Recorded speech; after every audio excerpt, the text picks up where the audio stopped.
నమస్కారం. TCN news కి స్వాగతం. ముందుగా ముఖ్యాంశాలు. ఉండి విద్యుత్ ప్రమాద బాధితులకు నెలవారీ నిత్యావసర సరుకులను అందజేసిన లయన్స్ క్లబ్ సభ్యులు. మనిషి కష్టాల్లో ఉన్నప్పుడు మానవత్వం చూపాలని ఉండి లయన్స్ క్లబ్ అధ్యక్షులు సత్య బ్రహ్మారెడ్డి తెలిపారు.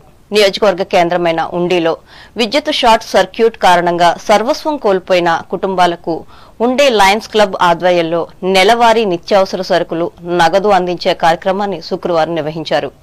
స్వర్గీయ పెన్మత్స కృష్ణం కుమారుడు ఆంజనేయరాజు ఆర్థిక సహకారం అందించారు. ఈ కార్యక్రమంలో club vice president doctor Gadiraju Rangaraju, మాజీ అధ్యక్షురాలు ముదునూరి విజయ, అడ్మినిస్ట్రేటర్ రుద్రరాజు, నరసరాజు, కోశాధికారి పాలతీర్థపు నరసింగరావులు పాల్గొన్నారు.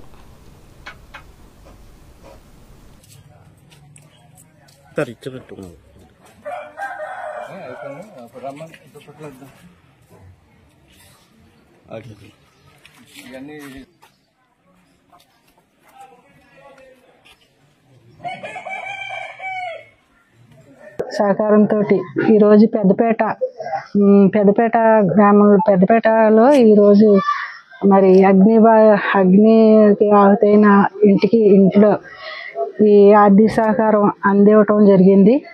మా లయన్స్ క్లబ్ ద్వారాగా నిత్యావసర సరుకులు, అలాగే కొంత నగదు మరి బూరుగా వెంకటరత్నం జ్యోతి దంపతులకు ఇవ్వటం జరిగింది. అలాగే ఎన్నో సేవా కార్యక్రమాలు మా లయన్స్ క్లబ్ ద్వారా ఎన్నో సేవా కార్యక్రమాలు చేయటం జరుగుతుంది. ప్రతి ఒక్కరికి కూడా ఈ సహకారాన్ని అందించాలి, ఎంతో కొంత మనం వాళ్ళకి సహకారంగా ఉండాలనే ఉద్దేశంతో మరి ఎంతో సహకరించి మా లయన్స్ క్లబ్ వారు అందరూ కూడా ఈ కార్యక్రమాలు చేయటం జరుగుతుంది.